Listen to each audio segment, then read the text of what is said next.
17 de fevereiro de 1930, em Pederneiras, na casa dos meus pais, que está de pé até hoje.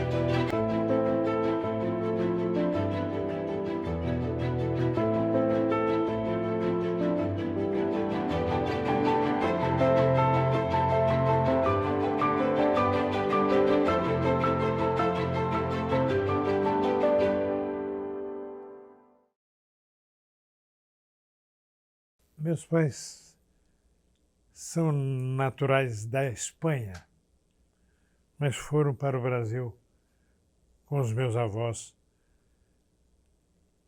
ainda crianças, e foram diretamente para a colônia de imigrantes estrangeiros que existe no Brás, em São Paulo. Dali, eles foram adquiridos ou comprados para trabalhar numa fazenda entre Cabralha e Duartina, pouco depois de Bauru, pela linha férrea da Paulista. Depois, como alguns outros espanhóis que haviam chegado ao mesmo tempo que ele, já estavam em Jaú, conseguiram também fugir da fazenda lá de Cabralho, do Artina, e foram para Jaú.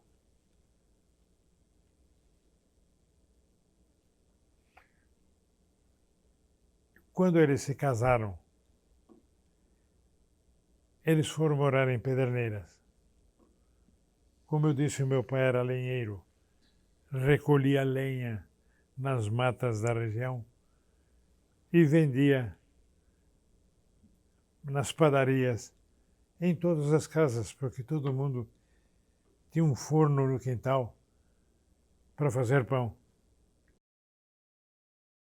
Eu fui ajudante do meu pai e dos meus tios em várias profissões, inclusive, principalmente pedreiro, com os meus tios Tomás e João. Fui ajudante também de celeiro, porque nas vizinhanças de minha casa tinha uma celaria que fazia arreios para animais carroçáveis. E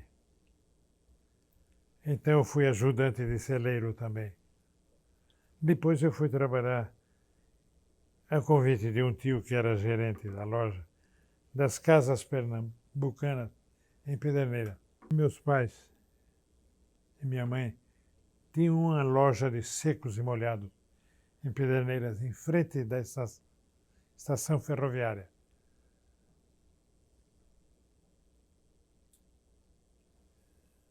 E os negócios não iam bem. Então resolveram vender a loja para uma família de Agudos, família Placidelli, que é dona até hoje dessa loja lá em Pederneiras. E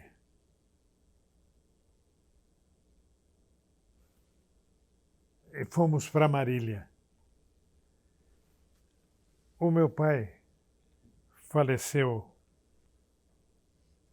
em 1932, 33, 34, por aí.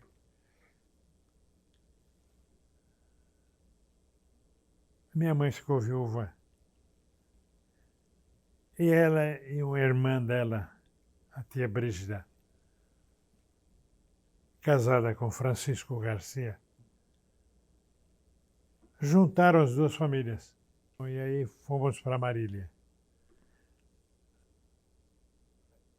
As duas famílias, minha mãe e meu tio, compraram na rua São Luís, 1295, um bar, sorveteria e café, de 4 portas. Eu, às vezes, era o responsável pela sorveteria, fazia sorvete. Outras vezes, era responsável pelo café, eu fazia café e servia café. E entregava café numa bandeja nas redondezas. De maneira que a atividade inicial minha em Marília foi no bar Sorveteria e Café. Urca era o nome desse bar Sorveteria e Café. E depois eu já tinha feito o curso primário em Pederneiras, no Colégio das Irmãs Passionistas. E em Marília, eu ingressei no ginásio estadual. Fiz o primeiro e segunda série, mas fui reprovado. Passei a trabalhar no Banco Bandeirantes, como escriturário. E um dia, um advogado amigo, que depois foi inclusive deputado federal importante em Brasília, Anis Badra, ele me vê lá trabalhando no banco e disse: mas Martins, como é que você está trabalhando no banco? Você é jornalista, você já fez entrevista comigo, com várias outras pessoas aqui em Marília, e boas matérias. Você tem que seguir a sua profissão de jornalista. Aí então ele falou com a diretoria da PRI2 Rádio Clube de Marília. E eu passei a fazer um programa na Rádio Clube de Marília. Um programa de entrevistas. Uma ocasião, eu estava entrevistando duas personalidades do rádio e televisão do Brasil daquele tempo. O cantor e ator Mário Lago e o rádio teatrólogo, como é que era o nome dele? E era 1950, campanha eleitoral. Getúlio Vargas era candidato a presidente da República. E falou-se muito de Getúlio, inclusive da questão do petróleo.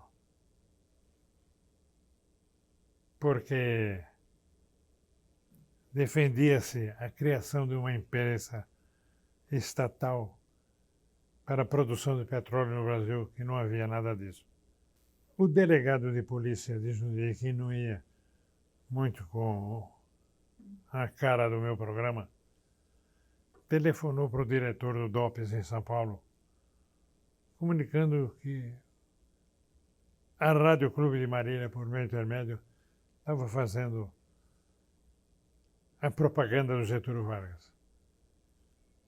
Aí, então, o diretor do DOPS do governo do Estado de São Paulo, quando era o governador Adhemar de Barros, o diretor do DOPS comunicou imediatamente ao Adhemar de Barros que nós estávamos fazendo a propaganda do Getúlio. Acontece que o Adhemar de Barros havia lançado a candidatura do Getúlio à presidência da República, mas depois os dois se desentenderam. Aí então o Adhemar, quando soube desse problema, disse: prendam todo mundo. E imediatamente, um dia só, prenderam, além de mim, outras 23 pessoas que não tinham nada a ver com a minha entrevista, nem com as declarações de Mário Lago e do Rádio Teatro, cujo nome me escapa agora. E fiquei preso 3 dias. Os outros todos também ficaram presos por 3 dias. Mas eu tinha um grande amigo que era vice presidente do Bradesco, que era um banco local de Marília ainda, não havia transferido sua matriz para São Paulo, mas era um grande e querido amigo meu até hoje. Ele fez umas gestões lá com personalidades e eu também fui libertado no terceiro dia. Uma particularidade interessante. Na minha cela estava comigo um velho que tinha um olho vazado. Ele era guarda noturno de uma máquina de beneficiamento de café desativada nos arredores de Marília, saída para Veracruz. E tinham chamado todo mundo, só faltava ele e eu. Quando chamaram ele me contou. Cada um que era entrevistado pelo delegado era dispensado. Mas esse velho que estava comigo fizeram ele voltar para a cela. Por que não? Porque em vez de libertar, mandaram o senhor de volta.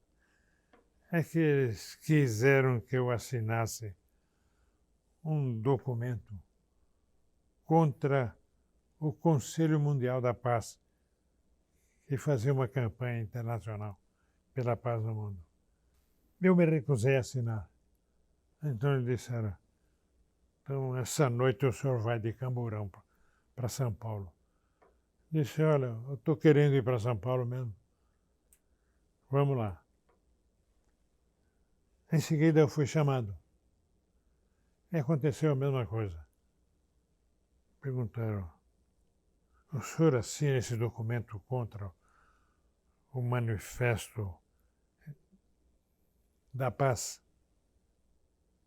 Disse, não tenho nada a ver com isso. Não sou nem contra nem a favor. Então o senhor, hoje à noite, vai de Camburão para São Paulo. Então eu repetindo com o velhote, meu parceiro disse, ela havia dito, disse, poxa, eu também estou querendo ir para São Paulo. Mas no dia seguinte, logo pela manhã, graças às gestões desenvolvidas pelo meu amigo Francisco Sanches, também fui libertado, depois de 3 dias preso. A primeira prisão foi essa. Esse problema da minha prisão em Marília dificultou a minha permanência na rádio PR-2 Rádio Clube de Marília. E além de trabalhar na rádio, a rádio era proprietária também de uma loja de discos e rádios. Com a minha prisão, a diretoria da rádio e da loja de discos achou que a minha presença na direção do programa e da loja era um pouco inconveniente. Mas eles conseguiram que eu fosse trabalhar na Rádio Clube de Tupã, que também era propriedade dos donos da PR2. Então eu fui trabalhar na Rádio Clube de Tupã. Quando venceu o meu primeiro mês, recebi o meu primeiro salário. Na tarde eu recebi um telefonema de um querido amigo que eu conheci desde o primeiro dia que morei em São Paulo, Luiz Ventura, pintor consagrado até hoje, ainda continua pintando muito no Rio de Janeiro. É o telefonema do Luiz Ventura, dizendo o seguinte, que o Fernando Gasparian, que eu havia conhecido quando ele era dirigente do movimento estudantil, como presidente do Centro Acadêmico da Engenharia Mackenzie, que ele,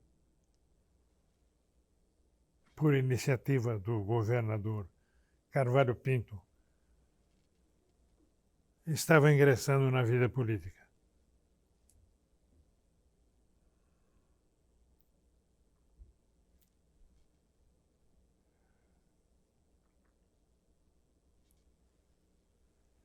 E havia reunido um grupo de amigos, havia constituído uma sociedade anônima em Jundiaí, onde ele administrava uma indústria têxtil de tinturaria de sua família.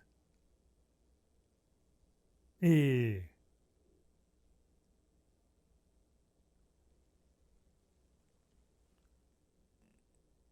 queriam que eu integrasse a sociedade anônima e fosse administrar o jornal, substituindo o jornalista Fernando Pedreira, que naquele tempo era redator ou redator-chefe do Estadão, o jornal do Estado de São Paulo.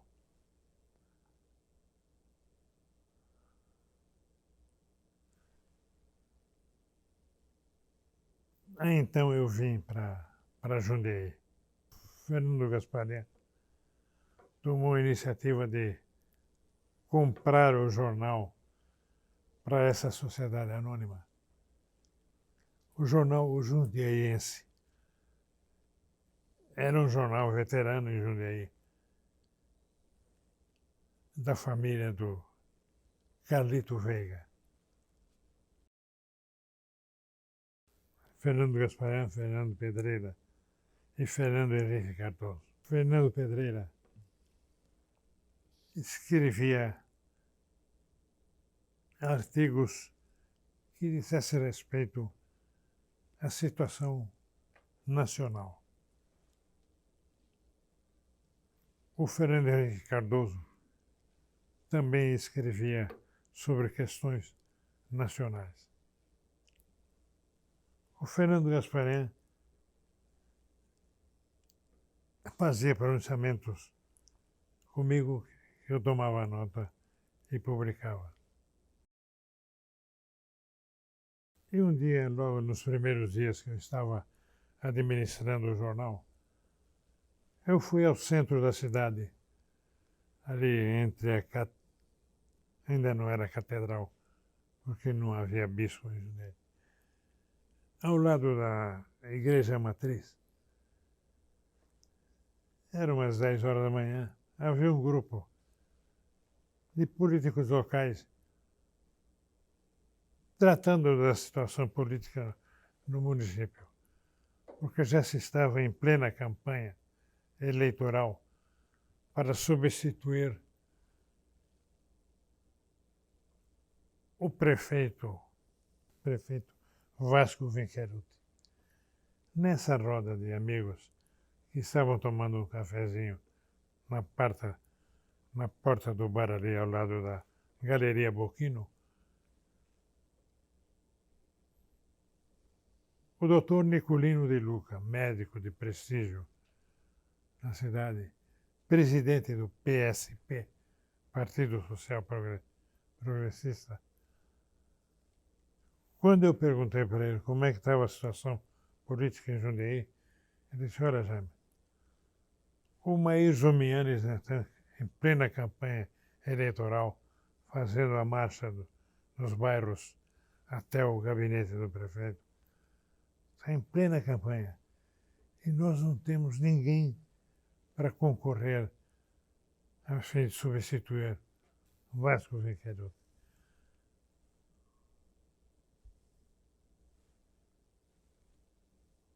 Ele perguntou, ele disse: não temos ninguém para substituir o Vasco Vinqueruti.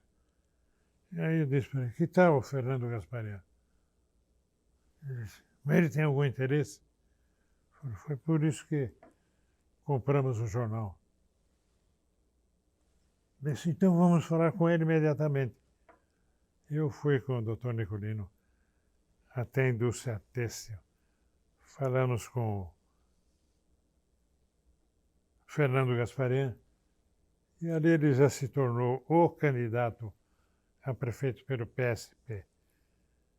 Logo em seguida, o doutor Nicolino garantiu também, conseguiu também o apoio do Partido Socialista Brasileiro, apoio à sua candidatura. Só que houve um problema.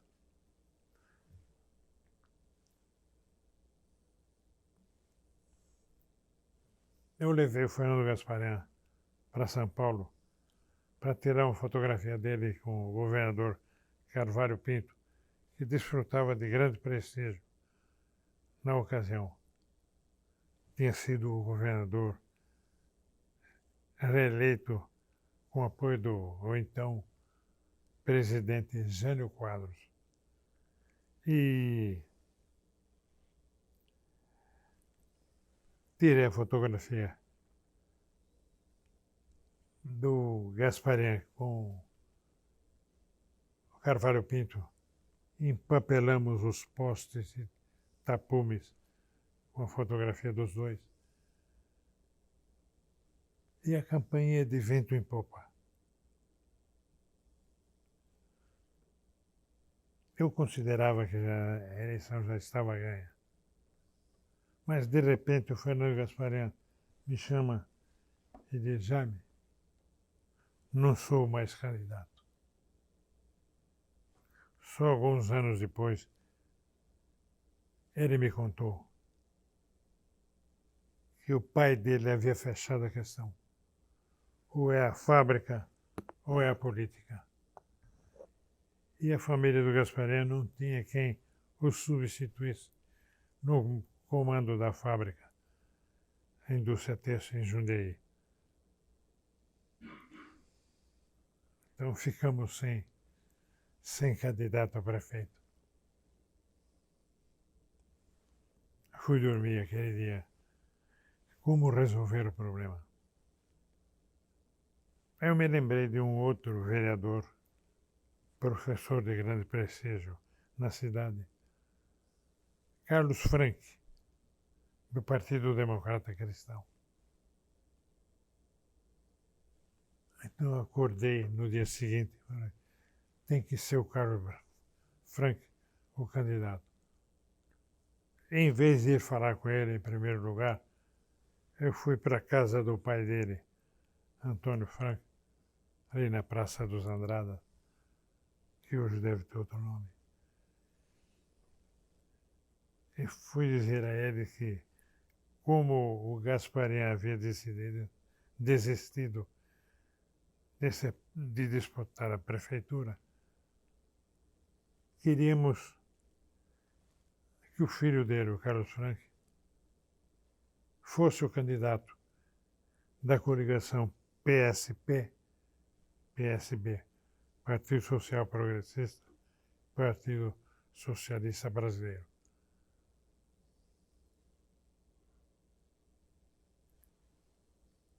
Outra vez levei o Carlos Frank para o Palácio dos Bandeirantes. Tiramos a fotografia dele com o Carvalho Pinto e empapelamos os postes e tapumes da cidade. Outra vez agora com a fotografia do Carlos Frank com o Carvalho Pinto.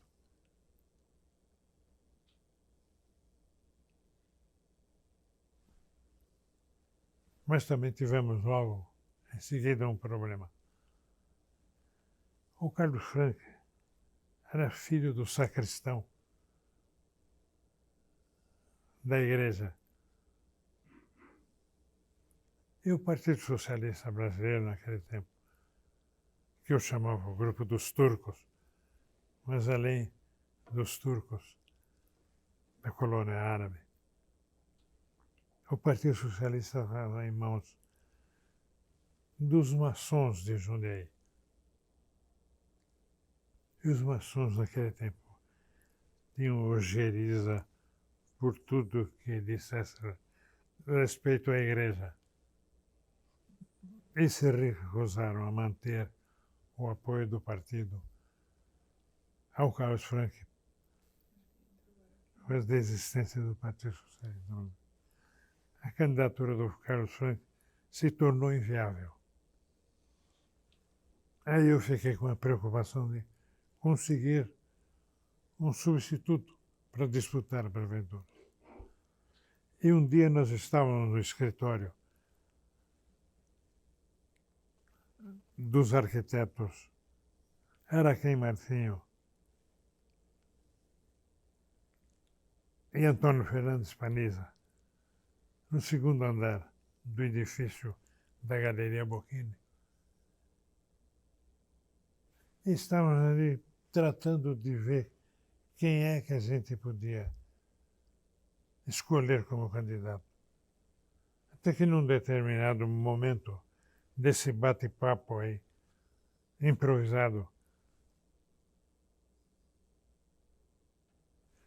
o doutor Nicolino, que participava da roda, e vocês, rapazes, por que não se atrevem? Aí o Erazê, que era um dos que estavam na roda, o Erazê Martinho, que na ocasião, acho que já era vereador pelo PT,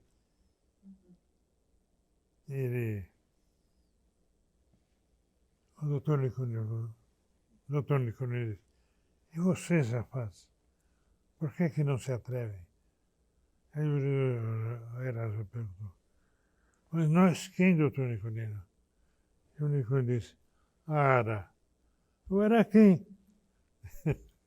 Foi assim que surgiu, então, a candidatura do arquiteto Araquém Martinho como candidato do PSP e do Partido Socialista Brasileiro à Prefeitura de Jundiaí. Eu tomei como tônica na campanha eleitoral do Dr. André Benassi tratar da despoluição do Rio Jundiaí. E havia uma grande aceitação nos comícios. Essas colocações que eu fazia da necessidade de despoluir o Rio Jundiaí era recebida sempre com aplauso e aprovação.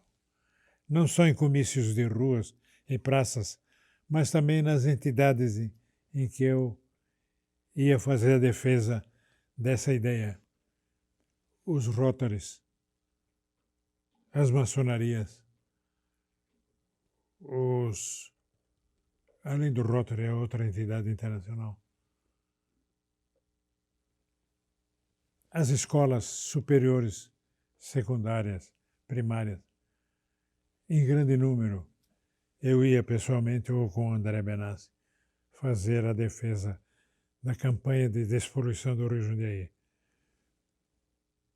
Como o Rio Jundiaí é um rio com uma bacia extensa abrangendo o território de 6 municípios, Várzea Paulista, Campo Limpo Paulista, Jundiaí, Itupeva, Indaiatuba e Salto, era necessário reunir as forças desses outros municípios também, para que a despoluição não abrangesse apenas a região do município de Jundiaí, mas os 6 municípios. E para selar esse acordo entre os 6 municípios, eu tomei a iniciativa de programar um jantar no restaurante Videira, da família Benassi, com a participação dos candidatos a prefeito do MDB nos 6 municípios da bacia.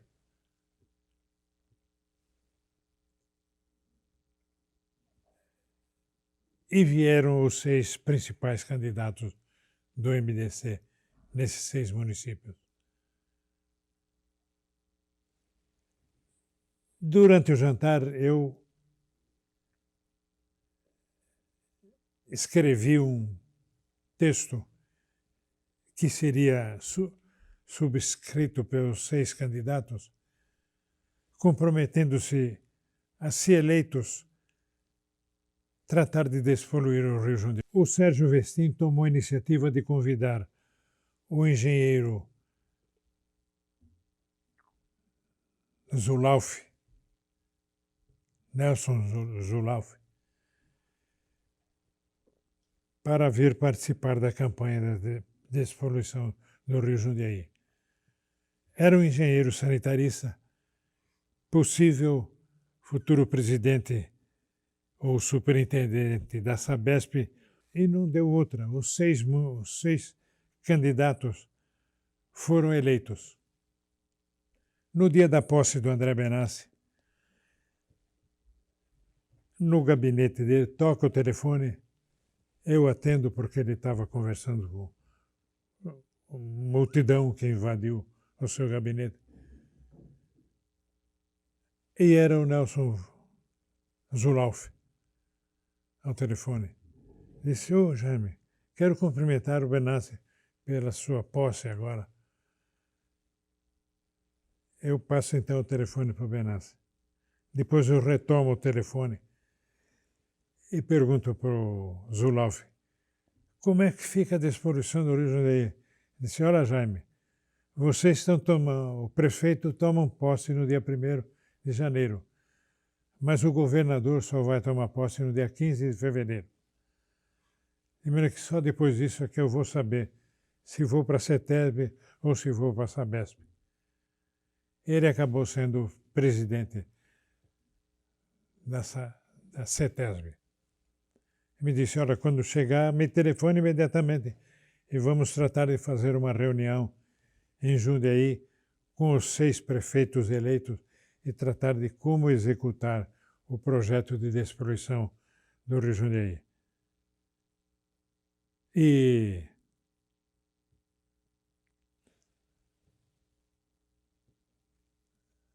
eu trato então de organizar essa reunião aqui em Jundiaí. Mas houve dificuldades de fixação de uma data que atendesse aos interesses do André Benassi e também do Zulauff.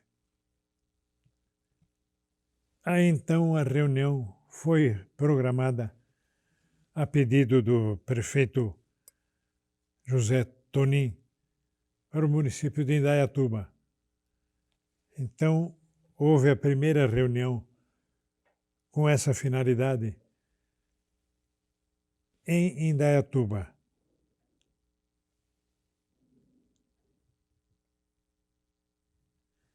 E aí então foi que se criou o Comitê Executivo da Despoluição do Rio Jundiaí, Serju.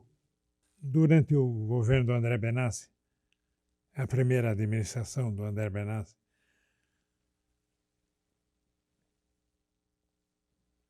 foram feitos muitos preparativos, mas não houve início das obras. Somente quando assumiu a prefeitura o doutor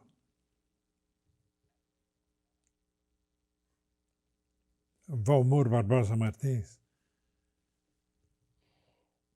e foi nomeado superintendente da DAE, o engenheiro Baldiris.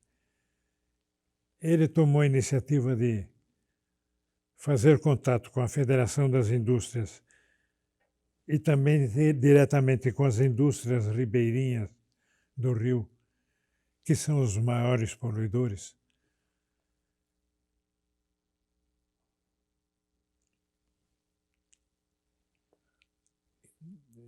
Conseguiu que essas indústrias entrassem antecipadamente com recursos para aquisição da tubulação a ser instalada ao longo dos córregos e ao longo do rio,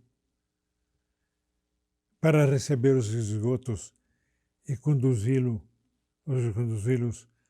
para uma estação de tratamento que seria construída a jusante de Jundiaí e nos outros municípios também, estações de tratamento de esgoto a jusante de cada cidade.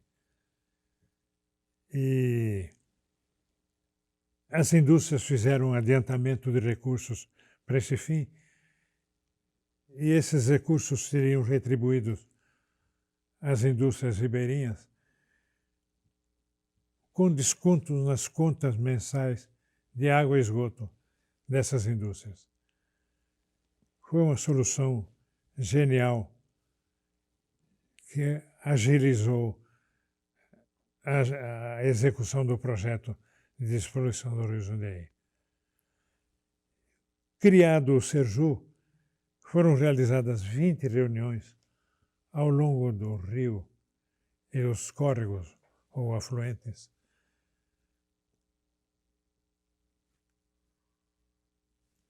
identificando os principais pontos de poluição e soluções de cada localidade, de cada local.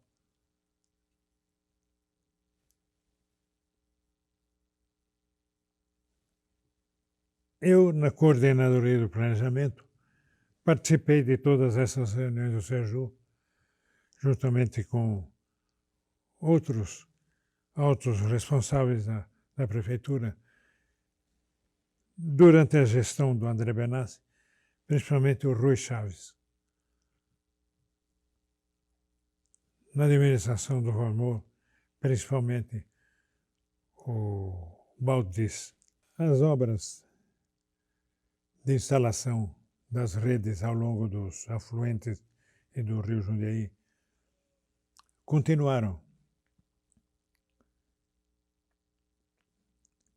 com muito atraso em Várzea e Campo Limpo, mas em Indaiatuba e Salto, como em Itupeva, progrediram mais apressadamente. E com relação à Secretaria de Finanças, eu realizei muitas consultas para ver alguma indicação. Havia 2 pretendentes, mas que foram rejeitados.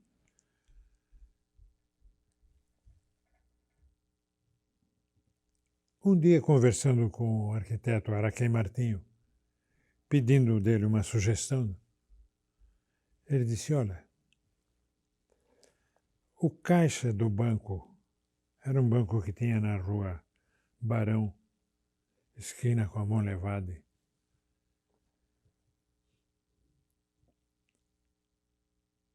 O caixa do banco, eu acho que ele está mais ou menos bem capacitado para vir a ser o secretário das Finanças.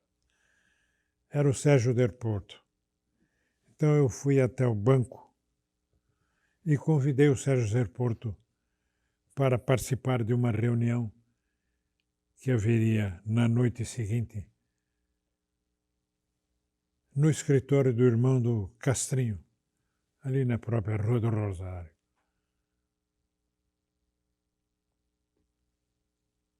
E ali então se fixou que o Sérgio Del Porto seria o secretário das Finanças. Só que no dia em que devíamos transmitir à imprensa a lista completa, o Sérgio Del Porto não apareceu naquela reunião. Então eu tratei de localizá-lo. Ele estava num churrasco na casa do irmão do Sandro Vaia, atrás do cemitério. Foi de lá então que eu consegui trazê-lo para a reunião e ele foi incluído na lista depois de muita insistência junto ao Benassi. A imprensa ajudou muito.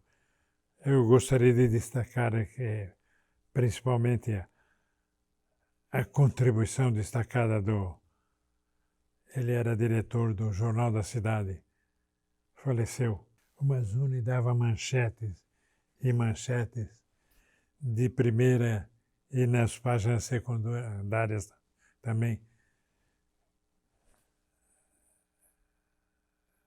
de aplauso a essa iniciativa e ao andamento das obras. O jornal jundiense tinha um encarregado do setor de publicidade. E como isso dizia respeito à sustentação do jornal, ele se propôs a arrendar o jornal, mas sob a responsabilidade dele. Então os 3 Fernando me comunicaram essa proposta que eles haviam recebido, E como já não havia mais interesse do Fernando Gasparian ser candidato a prefeito, eu disse, olha, aceitem a proposta, porque eu já tenho a possibilidade de trabalhar em São Paulo. E foi o que aconteceu. Assim que eu deixei o Jundeiense, fui para São Paulo procurar emprego. Eu estava no viaduto do Chá. De repente me encontro com o querido amigo Nilo José Cio, que havia trabalhado comigo no gabinete do prefeito Vladimir de Toledo Pisa durante a campanha do Jânio para prefeito, depois para governador, depois da presidente da República. E o Nilo disse, o que você está fazendo aqui, Zé? Estou procurando emprego.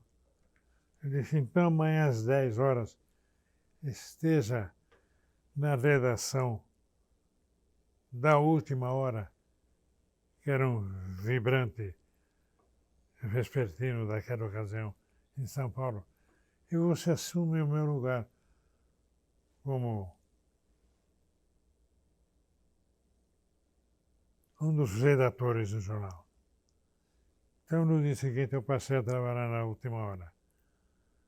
Esse emprego durou uns 2 anos. E eu tinha um casal muito amigo meu em São Paulo, que era o poeta paraguaio Hélio Romero e a poeta brasileira Antonita Dias de Moraes e Silva.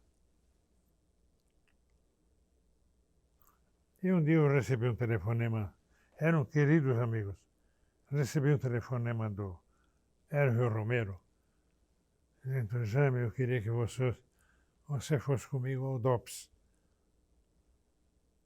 Aí eu fui encontrar com ele, a caminho do edifício do DOPS.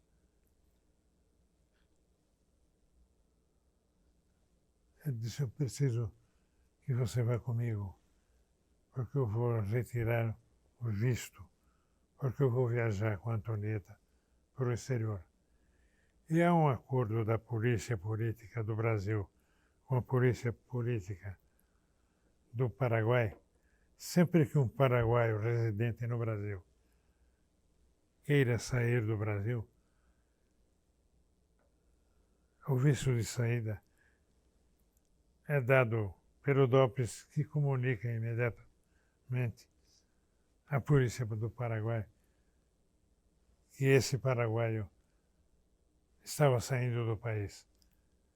Os dois haviam recebido um convite para integrar o conselho diretor de uma entidade cultural de Cuba, chamada Casa de las Américas, que anualmente distribuía prêmios a obras de literatura da América Latina, inclusive o Brasil.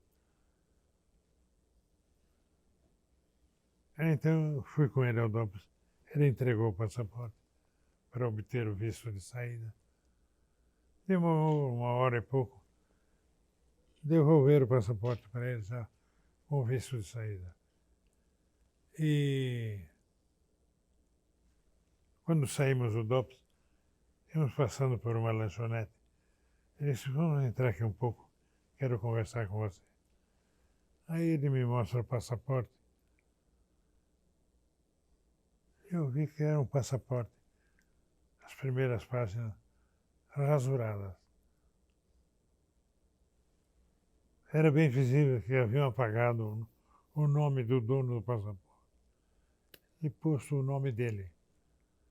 Percebi-se também que haviam arrancado a fotografia do dono original do passaporte e posto a fotografia dele. Eu disse, quem foi que fez isso? Ele disse, meus amigos paraguaios, aqui de São Paulo, que devem ter amigos aí no DOPS que engoliram isso. Aí então, 1 mês ou pouco menos depois disso, eles já embarcavam para Cuba.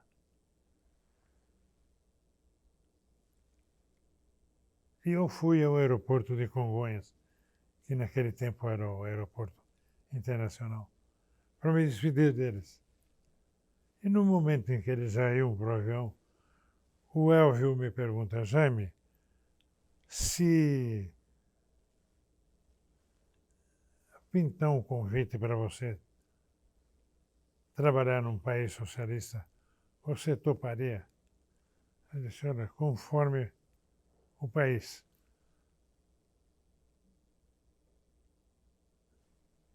E logo depois, menos de um mês depois de eles terem embarcado, recebo um telegrama do Elvio dizendo que eu estava sendo convidado para trabalhar na China. Eu nem perguntei para o que era. A primeira coisa que eu fiz é: eu tinha uma namorada aqui em Jundiaí, hoje minha esposa, Angelina Pique. E, então, em primeiro lugar, eu comuniquei a ela esse convite. Foi a primeira vez que eu convidei a Angelina para almoçar comigo num domingo, numa primeira churrascaria que inauguraram em Jundiaí, ali na Vila Ares. Comuniquei a ela o convite e ela disse: puxa, eu também gostaria de trabalhar na China. Falei: então prepare-se, porque eu tenho convicção de que eu chegando na China, os chineses compadecidos da minha triste situação de namorado à distância, você também será convidada. E não deu outra.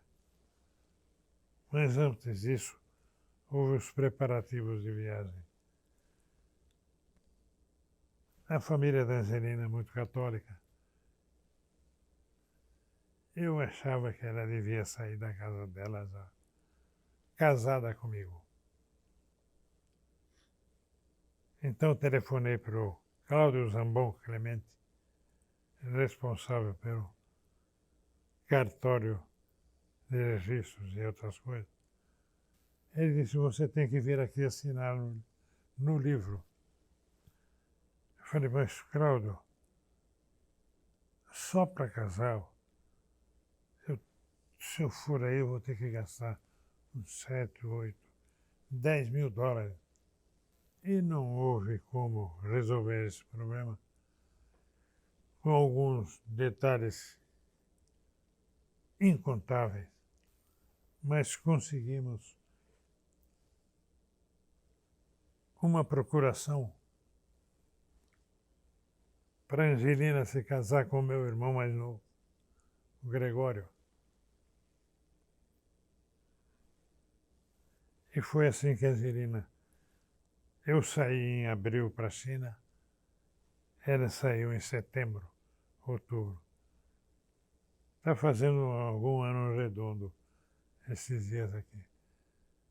E naquele tempo, linhas aéreas para a China, desde o Brasil, não havia, era uma situação muito complicada. Mas eu consegui uma reserva na KLM, linha aérea holandesa. Saí de São Paulo, Rio de Janeiro, Recife, Senegal,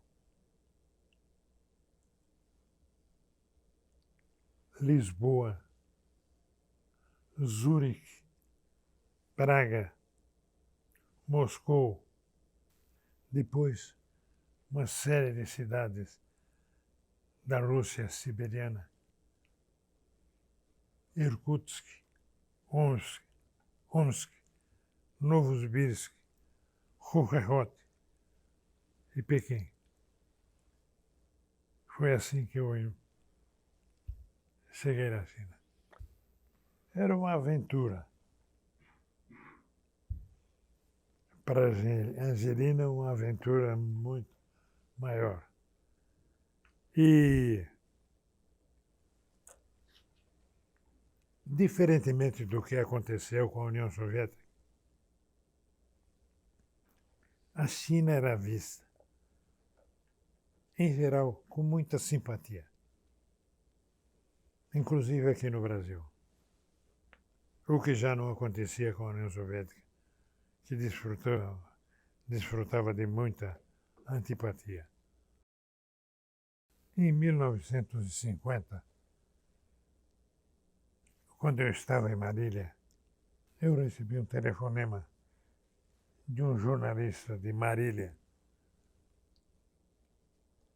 Luiz Francischini, que era o redator-chefe do jornal O Correio de Marília. Ele disse: Jaime, amanhã, dia 7 de setembro de 1950, inaugura-se em São Paulo o segundo Congresso Paulista de Escritores. E a Associação Brasileira de Escritores insiste comigo, Francischini,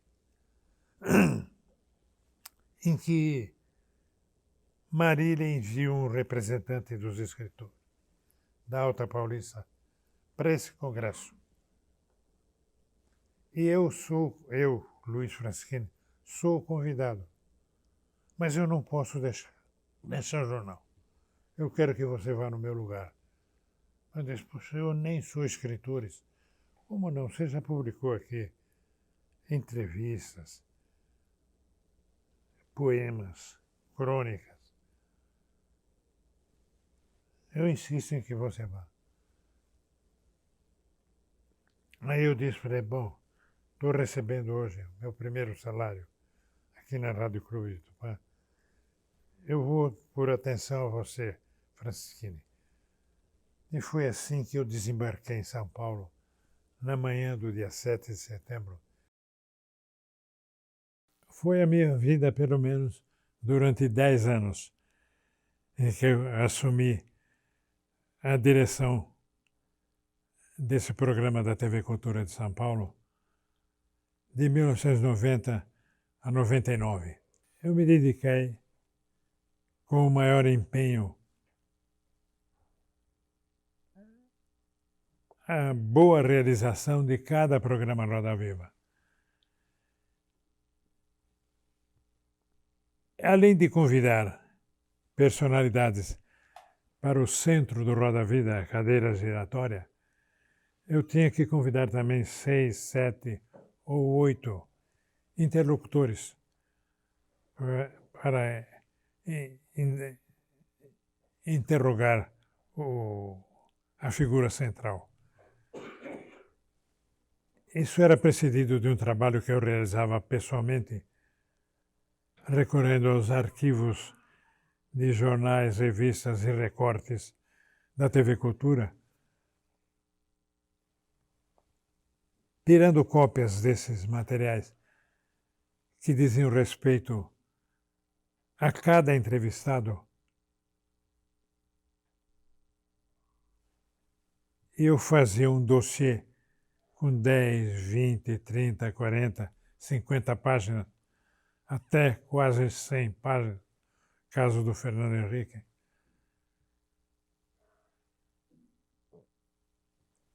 Que eram entregues, encaminhados ou entregues de motocicleta na casa de cada entrevistador para orientá-los na formulação de perguntas. Porque esses recortes diziam respeito à vida e à obra do entrevistado.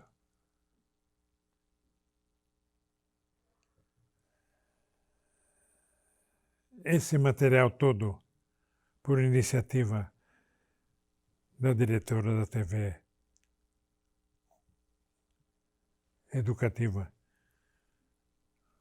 foram reunidos numa biblioteca que faz parte do mobiliário desta casa. O meu desejo é que as futuras gerações de Jundiaí rejeitem uma tendência muito forte nos últimos anos de negação da importância da política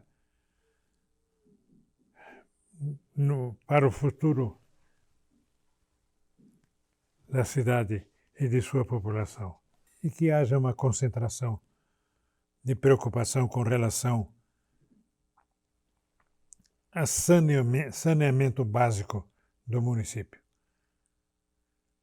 E dentro do saneamento básico, que haja uma preocupação especial com o problema do lixo, para que o lixo não seja, que não se continue a jogar fora o lixo, porque é uma riqueza que tem que ser aproveitada. É preciso que haja uma pesquisa internacional, ver em que cidades do mundo o aproveitamento do lixo está tendo êxito.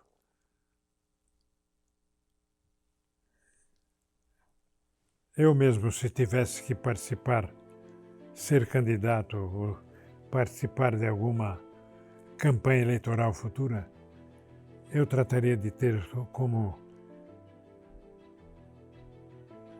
tônica dessa campanha a solução do problema do lixo.